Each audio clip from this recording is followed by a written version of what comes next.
भाई जो गुरु बचन पे डट गे, कट गे फंद 84 के। किसने देखा है कि अगले जन्म में क्या होता है? अब बहुत सारे भाई बहन ये सवाल कर देते तुरंत अपनी आध्यात्मिक ज्ञानहीनता के चलते। वो सोचते हैं बस यही सब कुछ है जो हम देख रहे हैं, बाकी कुछ नहीं है आगे पीछे। अब ये तो उनकी अपनी सोच होती है। तो बहुत सारे लोग कहते हैं किसने देखा है अगले जन्म में क्या होता है? तो गुरुदेव भगवान उदाहरण दे रहे हैं। उदाहरण के लिए, एक समय एक अंधा व्यक्ति जंगल की ओर जा रहा था। आगे एक सज्जन व्यक्ति खड़ा था। उसने कहा कि हे सूरदास जी, इधर मत जाओ, ये रास्ता भयंकर जंगल में जाता है, खूंखार शेर, चीते आदि आदि जानवर रहते हैं, आप लौट जाइए। यदि अंधे ने नशा नहीं कर रखा होगा तो तुरंत मुड़ जाएगा।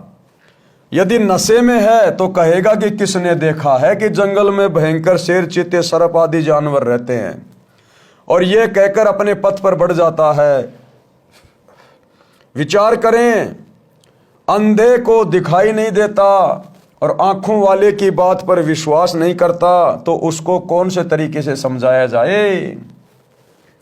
अब हमें तो आध्यात्मिक ज्ञान है ही नहीं, और संत यदि हमें समझाते हैं पुस्तक लिखकर या सत्संग करके, उनकी बातों पर हम विश्वास नहीं करें कि किसने देखा आगे भी कोई लोक है, आगे भी गधा कुत्ता बनना किसने देखा है, तो परमात्मा कहते हैं ऐसे व्यक्ति को कैसे समझाएं?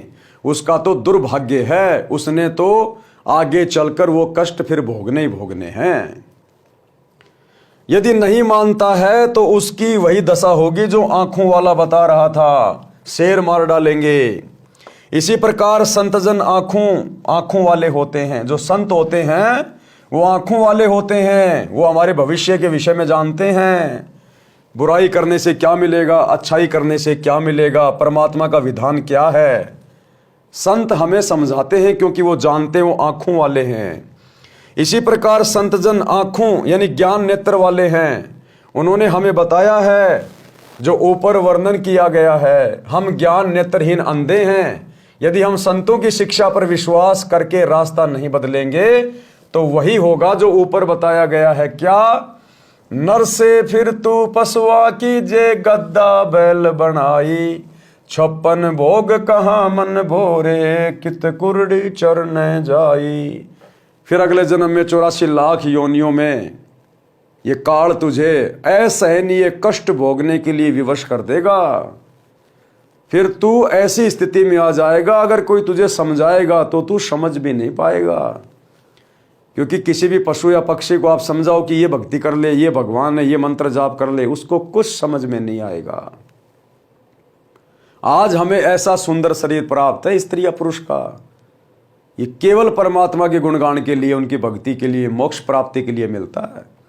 एक मौका देता है परमात्मा, एक मौका। करोड़ों जन्मों गधे कुत्ते सुअर के भोगने के बाद एक मौका देता है परमात्मा। इसलिए कहते हैं मानव तन दुर्लभ है, ये मिले न बारंबार। जैसे पेड़ से पत्ता टूट जाए फिर वापस नहीं लगता डार, जिस प्रकार किसी पेड़ से पत्ता टूटकर एक बार जमीन पे गिर जाता है, वो पत्ता फिर वापस पेड़ पे नहीं लग सकता, इम्पॉसिबल। यदि एक बार ये शरीर छूट गया बिना सतभक्ति के, ये फिर 84 लाख योनियां भोगने के बाद ही मिलेगा।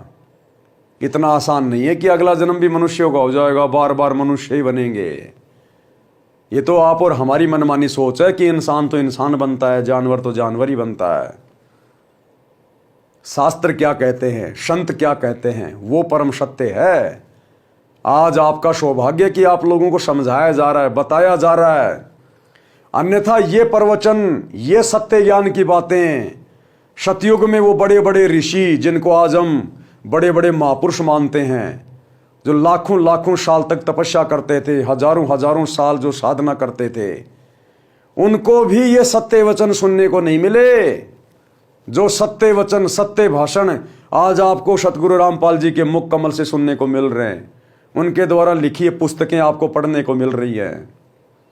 और फिर भी यदि आपने उनके वचनों को कान के ऊपर से टाल दिया, उनकी बातों को हल्के में ले लिया, तो भैया ये आगे के जीवन आपके इसी प्रकार से दुखदाई होंगे। कुछ व्यक्ति तो यहां तक कह देते हैं कि देखा जाएगा जो होगा। उनसे निवेदन है कि गधा बनने के पश्चात आप क्या देखोगे? फिर तो कुमार देखेगा। इस प्रकार के प्रवचन सत्संग में अवश्य सुनने चाहिए। कई कहते हैं देखी जाएगी, किसने देखा है? अरे फिर तू क्या देखेगा भाई? तू तो शरीर छूटने के बाद फिर गधा बनेगा ही बनेगा, परमात्मा का विधान है। फिर तो कुमार देखेगा जब तू गधा बनेगा, 2.5 मन का बोरा रखेगा, पीछे से मारेगा लठ, फिर तो कुमार ने देखना है।